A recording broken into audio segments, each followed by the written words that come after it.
Hello, everybody, and welcome back to the Up the Guts podcast, episode 148. And geez, how do we even explain that round of footy? Upsets everywhere, smashings here, smashings there, close games here. It was just a really strange round of footy. It was a really hard one to tip. Really interesting one for super coach people. And it was just an interesting round all around the board. And that's what we're here to do. We are here to review the round. And sorry if I just fiddle with the mic around here. So I'm recording this Monday pretty much about 30 minutes after the Hawthorn and Geelong game. So I've quickly dipped up here to my little recording space where I record. And so yeah, that's why I'm just fiddling with the mic a little bit here because I'm just trying to get this out as soon as possible to expand delay. So hope to have this out by tomorrow morning. If not, it will be tomorrow afternoon or tomorrow evening. But what we normally do on a review episode, we go over the round of footy, discuss all the matches, discuss any news, and then we do it all on a tier list. I'll explain that in a second. Then we go over our super coach and tipping comp, how it's going, and we'll have a look at the ladder at the end of this as we are at the end. Was that round? I'm so lost with the rounds these days. Yes, that was round 6. Because the round 0 there, it has thrown me off a tad.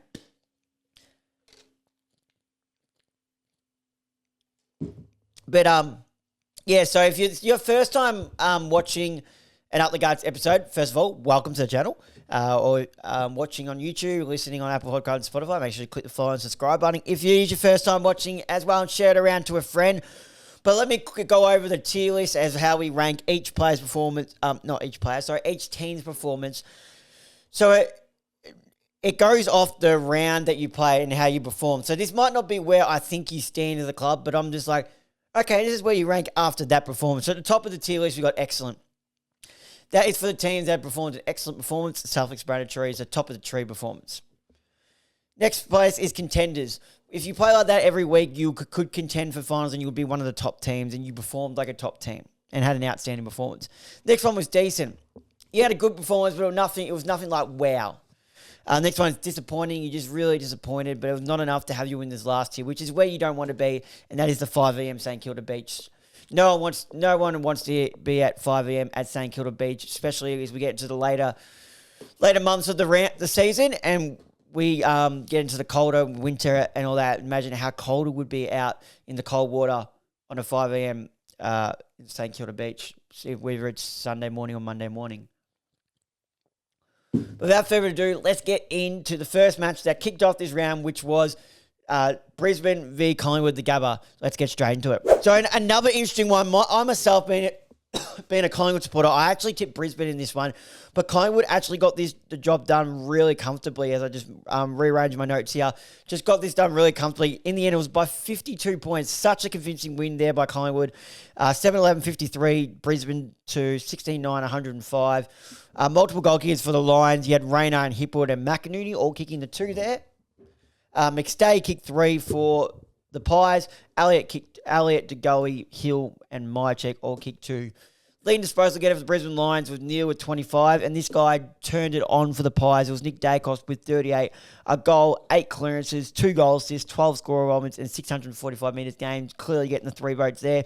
Alongside his brother, who had 30, going at 90% efficiency off the half-back line, kicking a goal-to-goal on 599 metres gained.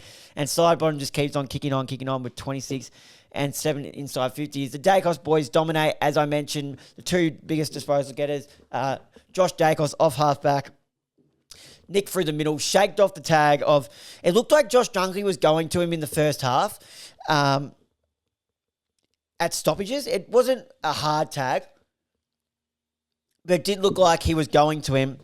And then after that, Chris Fagan said, yeah, we're going to chuck Jared Berry to him. And it didn't do that all that much. It only kept him... He had 20 disposals at halftime, then he ended up with 38. So it kept him to 18. And he was just everywhere. One of the ones was a great factor in him. We saw Cam Rayner again with an absolute big hit in the centre of the ground for clearance. And it looked like Dacos... It was that solid hit. I thought he might have been down, but... It looked like it hurt, but he got straight back up, and he was the one who got the next handball and clearing kick. So that was an outstanding performance by Nick Dacos. Definitely getting the 3 votes in there. And Brisbane only managed the 37 inside 50s for the match. So you're not going to win many matches when you're only having 37 inside 50s. Collingwood just dominated the midfield battle and dominated the territory battle, which I think puts them in premiership contention. Now this might be biased for me, I'm still wary about Collingwood as a team because I think if they get a few injuries, there'll be big questions about their depth. And with the older bodies going into the later season. But beating last year's premiers by 52 points definitely puts you in the Premier contentions conversation, at least. As for the rankings, as I just open the laptop, we have a look here as I just move my phone. So we've got Collingwood. Collingwood is no doubt that they go straight into the excellent category. As for the Brisbane Lions, as I just move back a little bit because I'm so close to the table, Brisbane Lions definitely go in the 5 a.m. St Kilda Beach because I know they won't be there. We'll just pick a beach down there, but you get the drift. That was a very, very poor performance from the Brisbane Lions. Then we moved over to Friday, the Good Friday. There's not much to talk about this game at all other than Carlton absolutely dominating the North Melbourne Football Club by 82 points, 11-5-71 to Carlton's 24-9. Very straight kicking from the Carlton Football Club, 153. For the multiple goal getters for the Kangaroos, you had Curtis with 3 and Parker with 2. But as for Carlton, Curnow and Williams both kicked 4. White and Motlop both kicked 3. Durden and Cooper Lord kicked 2. She's with lead disposal get up for the North Melbourne Kangaroos with 32 and 6 clearances, while Dave Judiak had 25.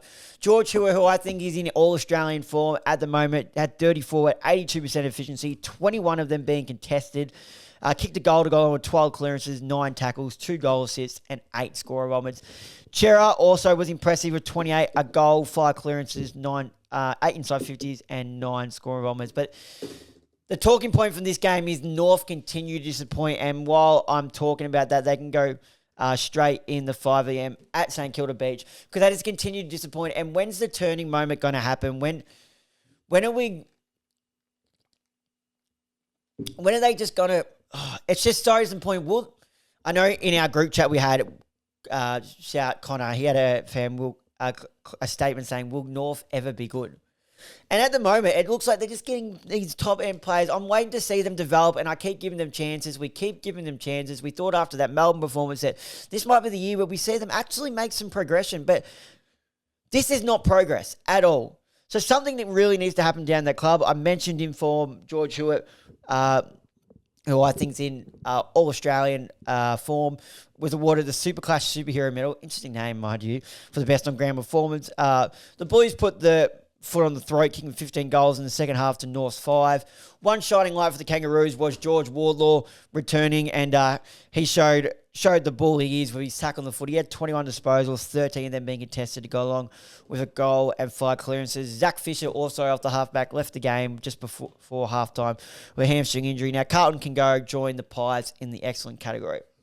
Now, the game that followed just after that was a bit more interesting, and it was West Coast v Essendon Optus, and it was Essendon getting the job done by just 2 points, 11-9-75 to 11-11-77. Jake Waterman kicked 4 for the Eagles.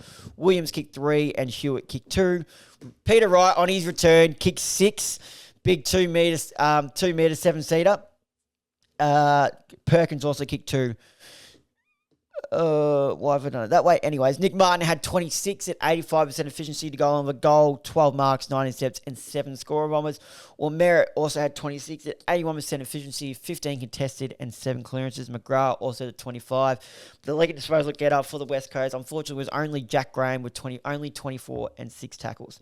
It was a close call for the Bombers. Might add, West Coast Eagles did exceptionally well, to stay in it. And the one person who I thought looked to make an impact in the second half and looked to take the game away for a win for the West Coast Eagles, Elijah Hewitt. I was really impressed with his performance, finishing with 22 disposals, 2 goals and 5 clearances. We've seen the hype. Obviously, he's had injuries to start off his career, but we see why he's had the hype around him. And yeah, he just looked like he was really ready to take the game away for West Coast were to win it, it was going to be off the back of Elijah Hewitt. 2 metre, we mentioned kick 6. West Coast got off to a flying start. Bombers looking to be slow starters in games. But the big talk of the town for Essendon is Draper has gone down with an Achilles injury that rules out the rest of his season. Obviously, they lost Nick Bryan just last week as well.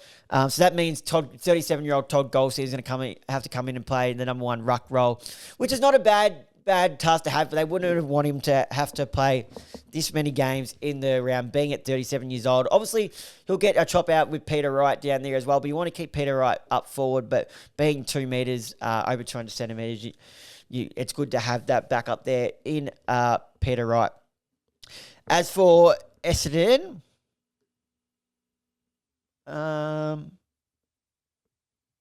I thought it was a gutsy win in the end to hold them off, so I'll put them in contenders just for the fact that it was a gutsy win. And West Coast can go in decent because they showed the fight, only went down by 2 points, so I thought it was impressive. Now, I labelled this. Was it this game? No, it was Carlton North that labelled the statement game. It was a statement game, but this game, everyone in our tipping comp actually tipped Fremantle, which was amazing. It was funny enough. And Melbourne came away with the win. It was good to see them. 16-11, 107, defeating 14-13, 97. They made some big selection calls at the selection table. They dropped Jacob Van Rooyen. They dropped Bailey Fritsch, brought in Tom Fullerton to help out there. So they made some big calls. Pickett was enormous with 5. Harrison Petty kicked 4. Another selection move they made. They pushed Daniel Turner down back and decided to play Petty forward, much to some people's disgrace, I think. But Petty paid the faith back to Simon Goodwin and showed why he went down forward. Chandler and Langford kicked 2. What have I done here? Go back up. As for the Dockers, and Miss kicked 3. Bolton kicked 3. Looked so damaging. Looked to another one who looked to really impact the game. Starting to find his feet in Fremantle colours now. Darcy also kicked 2. As for the leading disposal getters, Jack Bowley was enormous down back for the Demons. 29 going at 90% efficiency and 649 games. Gorn had an all-time game at 28 disposals. 31 hit-outs, 10 clearances, 7 marks, 6 intercepts, and 12 score bombers. Trent Rivers played his role down back again exceptionally well, 26 at 88% efficiency. Petrarca was good, but it wasn't wow, Petrarca. 25, a goal, 6 clearances. Oliver also had 25, 6 clearances. And Jack Viney playing a bit more of a tagging role, playing on Caleb Sarong, trying to limit his impact. Also had 25 to go along with a goal, 5 clearances, 8 tackles. Brayshaw led the way for the Dockers with 33, going at 82% efficiency, a goal, 8 clearances, and 10 score elements, while being closely watched by Jack Viney. Caleb Sarong still managed to get 27, 5 clearances, and 7 score elements. But as I mentioned, Max Gawn led the front as a skipper. Led from the front as a skipper, I should say.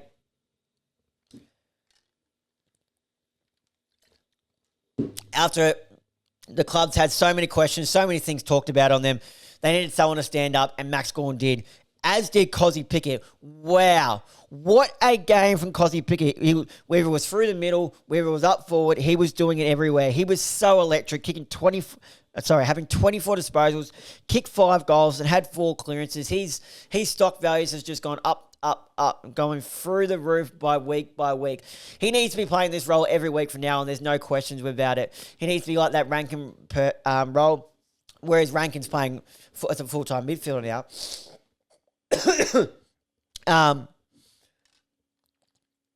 He needs to be playing that centre forward role now, Pickett, because we see how damaging he is. And it was just amazing. So good to watch. We mentioned Simon Goodwin made the decision to play his selection with the loss of Stephen May as well, blah, blah, blah. But Tom McDonald, gets a lot of stick, Tom McDonald, my ad. But can I just highlight his performance that he played on the informed forward, Josh Tracy, keeping Josh Tracy to just 1 goal, 6 disposals, and 2 marks. That's not an easy thing to do with Josh Tracy. Likes to get up the ground, is a lead-up player, takes a really strong mark, and consistently impacts the scoreboard. For Tom McDonald to keep him to 1 goal, but most importantly, just 2 marks. Hats off to Tom McDonald there. And Melbourne can go in the excellent category for there. Well, Freo didn't disgrace himself, but I'm not putting them in excellent. They can just go in the contenders category there. As we move over to the next game, now I've mentioned terrible game, skip. So for that, if it's a terrible game, skip. They both have to go on 5 a.m. St Kilda Beach. So, yep, skip. That's literally what my talking points is. Terrible game, skip. So we move over to Saturday night, and wow, Richmond Football Club get their second win of the season, 12-8-80, defeating Gold Coast, 9-15-69. Seth Campbell and Tom Lynch kicked 2.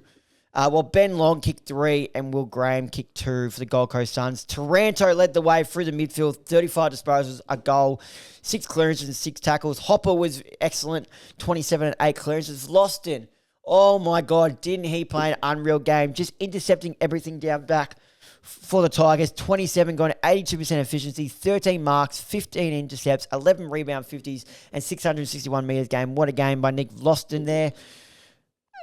And as for the Suns, Miller playing a bit more midfield time this week, had 33 on the goal and 7 clearances. Anderson, 32, 9 clearances and 802 metres gain. Rao also had 29, 7 clearances. Noble continuing his form as a Gold Coast Sun, had 27 going at 82% efficiency, 10 marks and 12 intercepts. Now, Dimmer really does hate, this just proves how much Dimmer really does hate Marvel. He just hates coming, and there was plenty of tension in this game. We saw Tom Lynch get under the skin of players. We saw Mac Andrew give away a free kick in the goal square, which, mind you, what are your thoughts on I've had a discussion with my brother. What are your thoughts about when a free kick is given after a goal has been kicked, about the free kick being, again, another shot of goal? Shouldn't it be a free kick at the top from the centre circle? So they, instead of it being a ball up, they start with the ball rather than being a shot of goal. Let me know what you think about that. It's just an interesting one because it seems like they pick and choose when they want to do that. Because I know it did happen in a Collingwood game and it happened against Hawthorn last round as well. But there was plenty of tension in the game, plenty of fire. But as I mentioned, Nick Lofton, huge down back. But Richmond, they can go in the excellent category for that one. And Gold Coast Suns, that was just disappointing. Not quite 5 a.m. St Kilda Beach, but it was disappointing. Now we move over to Sunday. Now there was only 2 games on the Sunday. Now let me have a crack at the AFL here. Why are you making us wait till 3:20 p.m.? I was somewhat like, okay, now it gives me time to at least watch night one of WrestleMania. So that was that was one positive out of it. But why are you making us wait till 3:20 p.m.? We finished watching WrestleMania about 1:30. Then I guess I had time. I went to gym earlier. Had time to go out and get some lunch, do all this. But I still came back and I was still waiting. So I was not impressed with that one. And then you had me waiting for Sydney v Port. And it was Port Adelaide who've won their second game in a row by 7 points. Inaccurate Sydney Swans, 10-17-77, defeated by 13-7-85. Francis kicked 3 for the Swans, coming on as a sub in the last quarter. We'll talk about him in a second. McLean, Heaney, and Haywood kicking the 2. Rioli and Georgiades kicked 3, and Powell Pepper kicked 2. As for disposals, Matt Roberts had 30 with 11 intercepts and 9 score runs, 598 metres game. Blakey had 27, 8 intercepts, 8 inside 50s, 8 score runs at 854 metres gained. But very wayward Nick Blakey was, unlike the Lizard, kicked 3 behinds and all of them on the run where he would usually nail. So he had a chance to have a really big game and have a stay on this victory for the Swans, but was unable to convert. Grundy also had a good game, 26, 32 hit-outs, 9 clearances and 7 intercepts. So getting behind the ball and intercepting the ball, which is crucial as a ruckman in these days. Rosie continues his role of halfback and finished with 27, a goal at 825 metres gained. So he's really getting some drive off the halfback line with his kicking. Butters had 27, 17 of them contested, 85% efficiency, 7 clearances, 8 tackles. Alongside Rosie had Kane Farrell with 26, going at 85%, 11 mark, 7 intercepts, 7 rebound 50s, 6 inside 50s, and 809 metres gains. We mentioned Port make it 2 in a row, but doesn't come with all good news. There's sad news for Ollie Wines. He's removed from the game with a heart problem, which he had back in 2022, and then he also had last year. So it's an ongoing issue, and it's really sad to see but it's just really sad to see that it's flared up again. They said it was all right, then it's flared up 3 times now. I'd like to question what does this say for Ollie Wines further in his career? Could we possibly see a retirement? Because it's not a heart issue is not something we can play around with. You can't mess around with a heart issue. I know it's a hard thing to say, but I'd rather Ollie Wines focus on his health than him come out and play and have his heart shut down and die on the field. I'm sure many people would agree with that statement as well. As I mentioned, we're going to talk about the Aaron Francis, the super sub. Nearly won the game for the Sydney Swans, coming on in the forward line in the last quarter. Had 14 disposals just in the last quarter. 3 goals, 1 and 4 marks. Safe to say he'll be making the trip next week and being in that starting 22, I think. It was just great to see. Obviously, he can play back, can play forward, but he's made his name when he has played. Probably played his best footy at Essendon when he was in form as an intercepting defender. Has had all the potential of his career. Just his body has really let him down across his whole career so far. So it was really good to see him grab that opportunity and almost steer the Swans home for a win. And another bad thing that happened during this game was Aaliyah's running with a fan. Good to see Aaliyah point him out. You can't just be leaning over the fence and throwing objects. No matter what it is, it was just a paper, like a paper fan, whatever it was. But you can't be engaging like that. I thought that was really poor from the fan. I hope he cops a fine for that because we can't just have our players being touched, let alone having stuff thrown at them. As for the rankings, Sydney Swans.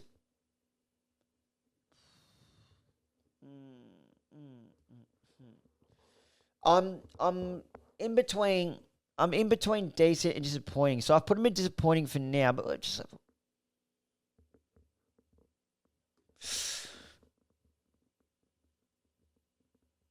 I'm going to put them in disappointing because I think their start of the season as well has been disappointing. As for Port Adelaide, I thought they were nothing that's like wow. So I'll put them in contenders. Then we move over to Sunday night, Western Bulldogs v St Kilda, and this was an absolute thumping by the Bulldogs. St Kilda have now lost 2 in a row by big margins after starting the season off so well. The Bulldogs 18-19, 127, defeating the Saints 8-8-56. Norton kicked 3, West kicked 3, a returning Bontempelli, and he has not missed a touch at all, kicked 2, Fraser 2, Kennedy 2. As for the Saints, Higgins and Owens, pretty much the 2 forwards that have been in form for them, kicked 3 each. Plenty of Bulldogs players found a stack of the footy, Dale being one of them, 32, going at 81% efficiency, 8 marks, 11 score onwards, and 572 metres gained. Sanders, best game of his career, so in his short career so far, 32, going at 91% efficiency, going with a goal. Bontempelli, as I mentioned, hasn't missed a step, 30 disposals at 87% efficiency, 2 goals, 8 clearances, and 12 score onwards. Bailey Williams, who I think is an underrated wingman. He just consistently gets his job done and uses the ball beautifully. I think I think Bailey Williams is a top. I'll say it now. I think Bailey Williams is a top 5 wingman in the comp, just purely for the way he uses the ball. He runs hard both ways, gets behind the ball consistently, intercepts, and consistently hits the scoreboard. Liberatore also had 29 to go on with a goal and 7 tackles. And can we talk about Liberatore's chase down tackle on Bradley Hill? And Bradley Hill, I know he's getting older, but he's not an easy man to get.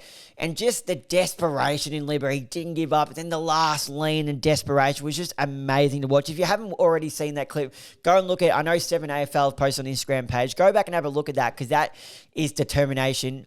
If determination was in a dictionary and a link was put there for something, that would be one of them to put there in there. Mind you, I think the number one thing in there would be Heath Shaw's smother on Nick Riot in the grand final. But again, that's me being biased as a Collingwood supporter.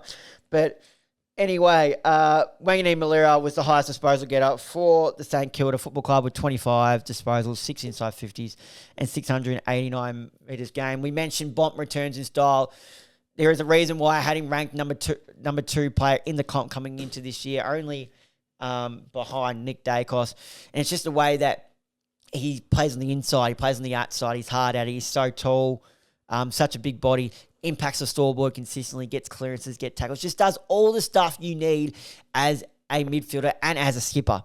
Will he need to be spending more time forward after the injury of Sam Darcy that we mentioned now. We thought it was an ACL after he hyperextended his knee in a marking contest. That was what the assessment was. He escaped that. It's a fractured knee, but he'll be looking at least 3 months on the sideline. So does Bontempelli have to play a bit more forward now than midfield? I think they have the caliber to cover him. Obviously, they had for the first few rounds, and I thought they'd done really well. I'm really liking the emergence of Joel Frazier coming off the half-back line in his second season into the midfield.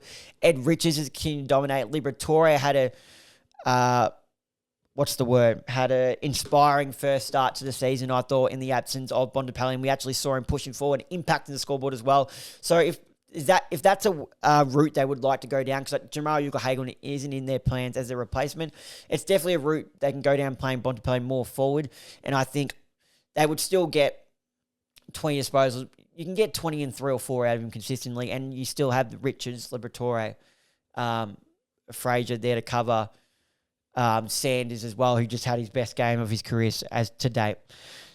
Bulldogs dominated the midfield battle, winning clearances 44-23, but centre clearances, listen to this, centre clearances 20-6. St Kilda are missing whatever salary cap they have. They need to throw it hard at a key defender, and they need to throw it hard at a star midfielder, because that's exactly what they're lacking at the moment.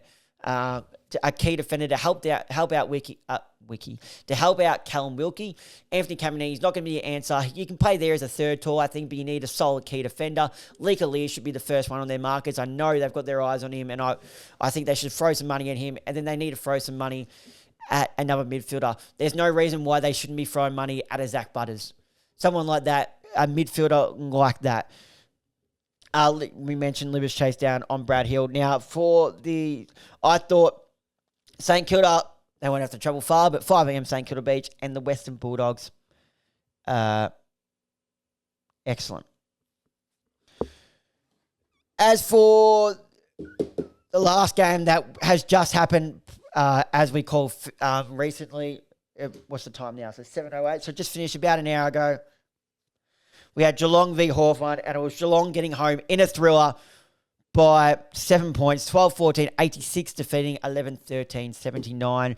Goal kickers, Manor, Dangerfield with 3, and Cameron and Dempsey with 2 each. Gunston and Chol kicked 3 for the Hawks, while Watson kicked 2. Smith was everywhere. He's driving the balls. When he gets the ball, his run and carry with the ball is absolutely evident and so crucial, I think, to why he's having a great start to this season. 28 with 630 metres gained. Atkins was enormous too as an inside ball. 24 disposals, 16 contested, 7 clearances, 9 tackles, and 8 score rollers. Or Amon was huge down back. 29 got at 90% efficiency, 7 inside 50s, 6 rebound 50s, and 802 metres gained. Newcomb tried his best. 28, 10 tackles, and 8 score onwards. Connors Nash hit on Brian Myers. Now, I put a tweet out, and what I should have said a minimum 3, but I think he's looking at 4+ weeks here. The AFL set the standard with giving Patrick Voss 3 weeks last week for a high forearm when going for a tackle. Didn't knock him out. Bloodied. Pretty sure it was Brayshaw from memory. Bloodied him up, but didn't knock him out. Nash has knocked Brian Myers out, so that's at least 4+ weeks. And if it's not, it's an absolute joke. Amon tried his best to wheel the Hawks home in the last quarter. He was everywhere. 12 disposals, 6 inside 50s, and 472 metres game in just the last quarter. But it was Sean Manor who, kicking his third for the game winner, was absolutely enormous all day. He laid 7 tackles as well to go on with 17 disposals. I love the way he plays. He consistently hits the scoreboard. He gets plenty of ball in the front half, but his forward half pressure is what signals him out so much, I think, with the 7 tackles. And there's been games where he's had double-figure tackles. So I think he's been a great pickup, a great find from the Werribee VFL after dominating in that grand final for Werribee. Geelong have found one there. Before I do the ranking on the Hawks, I thought they picked it up a bit in the second half, but I think I don't think this is the year they win the flag. Let me tell you what Hawthorn are missing. Hawthorn are missing another key midfielder. Like I said with St Kilda, Hawthorn should be throwing the kitchen sink at Zach Butters. They need a Zach Butters type, someone who's going to grab the game by the scruff of the neck and really impact it. Okay, they got Jai Newcomb. In that, but who else? Who's going to be there when the game is on the line to really go in and grab it. It's a Zach Butters type of player. He has speed, he's hard at it, and he's the type of player that goes, jump on my back, boys, I'll wheel us home. So I think they should be throwing the kitchen sink at Zach Butters. Comment below what type of player or what other player you reckon Hawthorn should be looking at, because I think that is a key position they're missing out on, a midfielder and another key forward. So if there's any key forwards out there, let us know in the comments who they should be looking at, because Marvio Chola is not going to be an answer long term.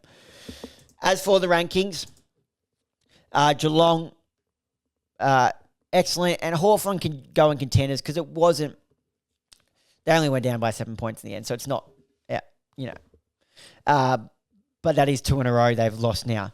That is my rankings now for round 6. Let's quickly go over it. So in the excellent category, I've got Collingwood, Carlton, Melbourne, Richmond, Western Bulldogs, and Geelong. In the contenders, I've got Port Adelaide, Essendon, Fremantle, and Hawthorn. Decent, I have the West Coast Eagles. Disappointing, Gold Coast Suns and Sydney Swans. 5 a.m. St Kilda Beach. There is 5 teams who will be doing a recovery session at St Kilda Beach. It's Brisbane Lions, it's North Melbourne, it's Adelaide, GWS Giants, and the St Kilda Football Club. Now let's quickly go and have a look at how our Supercoach and tipping comp went before we round out, and we'll be back obviously with our preview episode before the round thing. So what did I score? I scored 2,163. Now if I go over to again, I got the win in the end. Good. See your matches. Wizard 2,208 defeated Churches of Parish 2,116. I got the win over Ginnivan Tonic 2,163, B1831. Bailey Sniff with a victory over Dad Kisser 2,182 to 2,033. Pine of Guinea 2,083 with a win narrowly over Sinclair 2,066. In it to win it 2,162 with a win over Hot Tours 2,095. Dallas Domination 2,146 with a win over Mac Zeretz 2,077. And Newcomb 23, 1956 went down to Mavs team 2199. As for rankings, let's see what that says right now as we go over.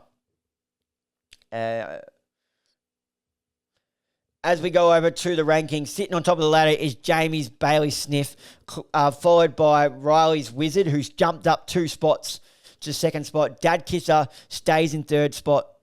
Luke's Newcomb 23 drops down 2 spots to the 4th position. Zach's in it to win it, stays in 5th. Tricky, myself, has jumped up 1 spot to 6th. Mavs team's jumped up 1 spot to 7th. Pint of Guinea Joel has jumped up 1 spot to 8th. Chris's Ginnivan and Tonic, after his defeat to me, has dropped down 3 spots to 9th position, so that's a big fall. Churches of Parish stays at 10th. Max Zeretz stays at 11th. Hock Tour stays at 12th. Dallas Domination has jumped off the bottom to 13th after his victory. And Sinclair is yet to win a game, goes down 1 spot into the final thing, so needs a lift there. Breezes Sinclair. Now, if we have a look at the ESPN footy tip-in quickly before we have a look. As I mentioned, I know in the Melbourne Fremantle game, everyone in our team, everyone in our comp voted for. I myself got 4 out of 9. Jesus, I got Brisbane wrong, Carlton right, Essendon right, Freo wrong, Giants wrong, Gold Coast wrong, Sydney wrong, Bulldogs and Geelong right. Now, let's have a look at the competitions. Glenn has taken top spot. So that is my day. Chris has gone down to 2nd. Dos Miller's jumped up to 3rd. Corey's gone down to 4th. Logan Mate's jumped up to 5th. My mother, Wendy, has jumped down to 6th.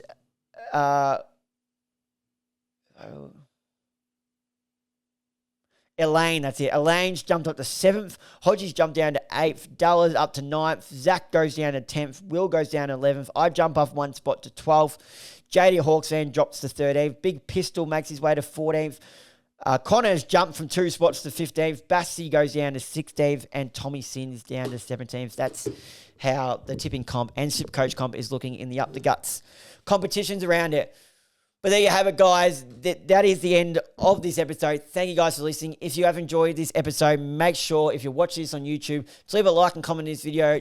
Turn the notification bell on and hit that subscribe button. We're trying to get to 200 subscribers very quickly, so please help me get, if you can help me get to that very shortly, I'd be very much appreciated. If you listen to this on Spotify, Apple Apple Podcast. Make sure to leave a like and comment on this video. Turn the notification bells.